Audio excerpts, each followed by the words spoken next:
Hello everyone. I welcome you all in today's lecture. I hope you all have been taking all the necessary precautions, all the safety precautions in these times. I also hope that you have been studying too.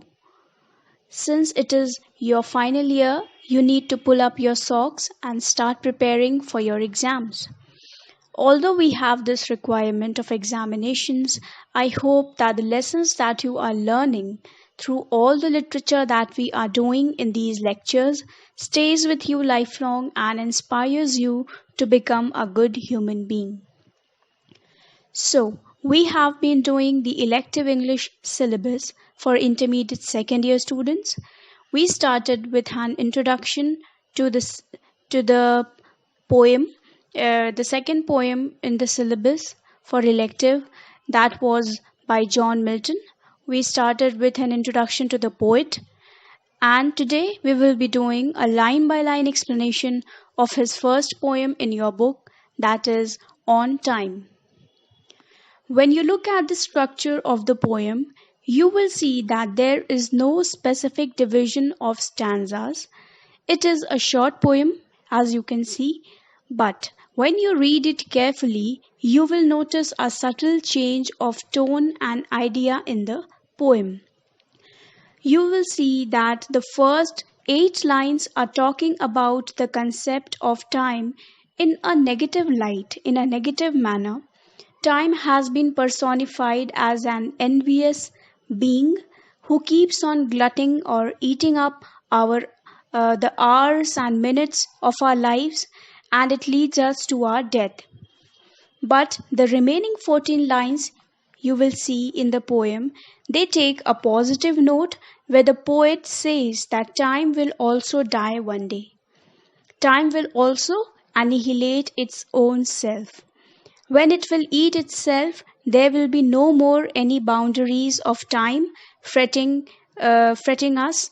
Okay, so the poet takes on a very positive note and religious outlook, which believes that in God's kingdom, that is after we die, in God's kingdom, we will find our joy and everlasting bliss.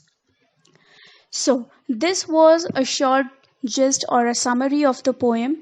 Now we will go line by line and see into the explanations of the lines. Okay?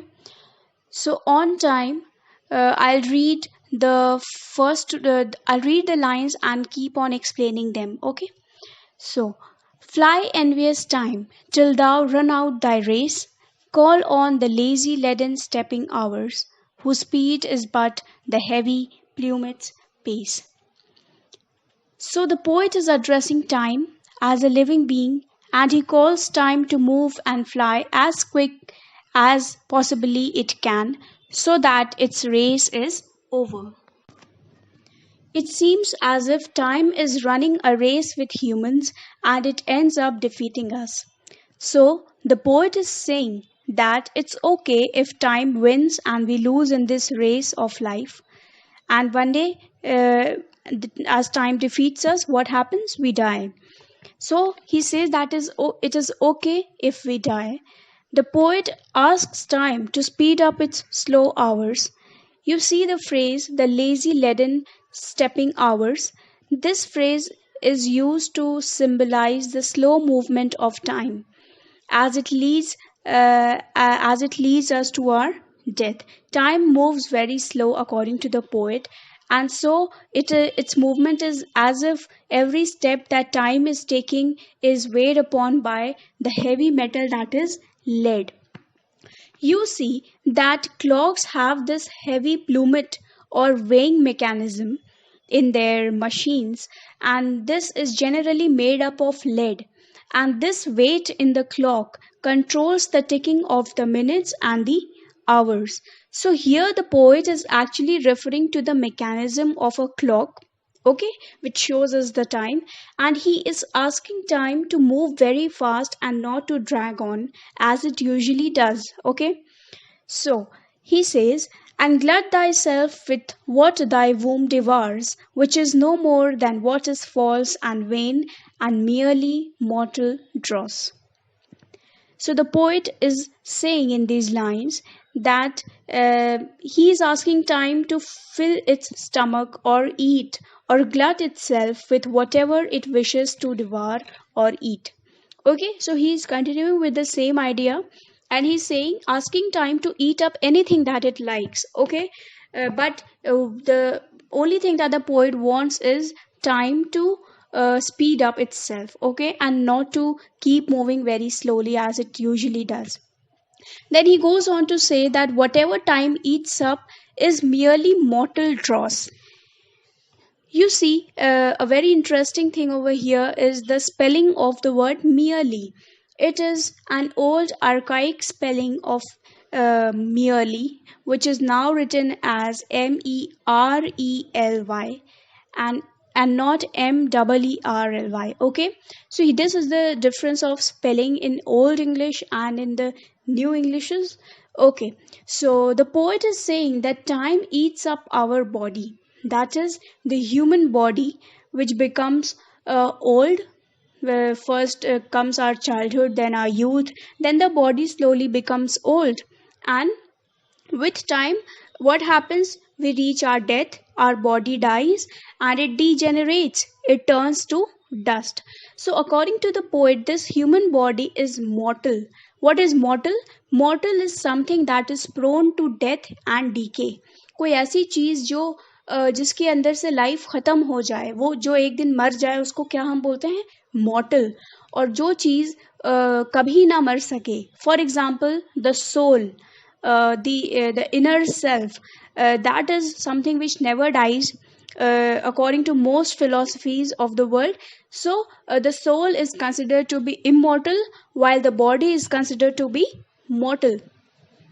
So here the poet is saying that the body of ours, which one day will die, it is merely a cover, or it is a kind of, you can say, an envelope or a dress or a useless layer.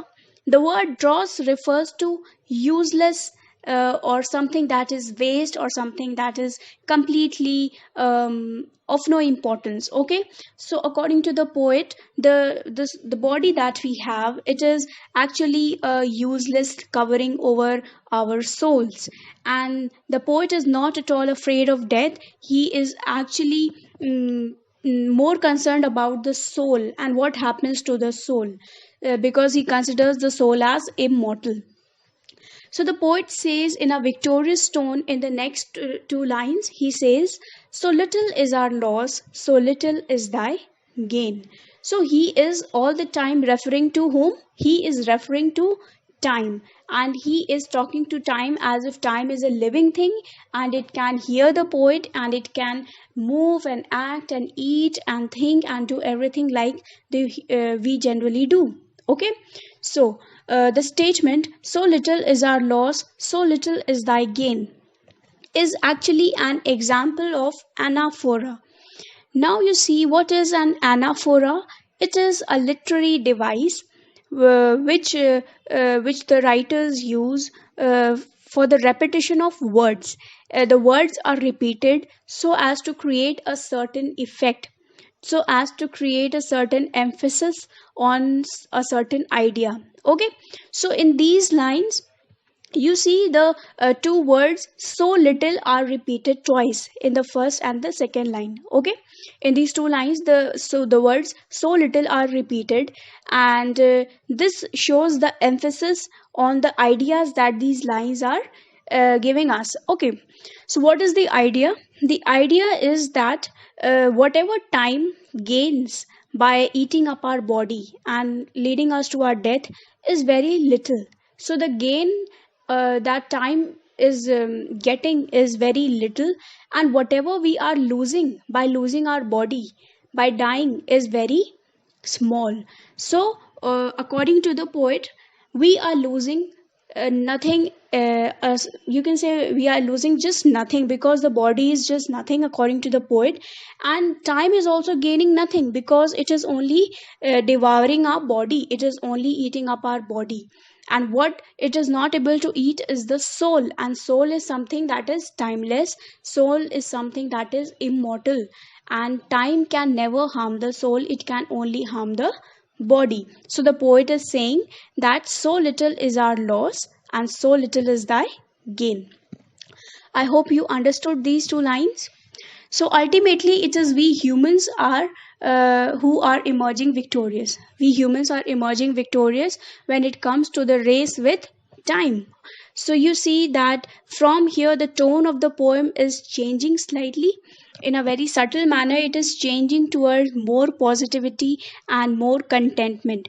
Now, as we read the poem, you will see the tone, this tone of positivity taking a greater taking a greater canvas. Okay, so I would like to pause over here for today. I would like you all to allow the ideas that I have told you to seep into your minds, and please read the poem yourself and then go through this lecture once again, so that these ideas you can register in your minds, and you can also have some new ideas according to what you think about time and death and life. Okay, so I request you to read the poem and allow the poem to bring about certain emotions and certain ideas in your minds as well.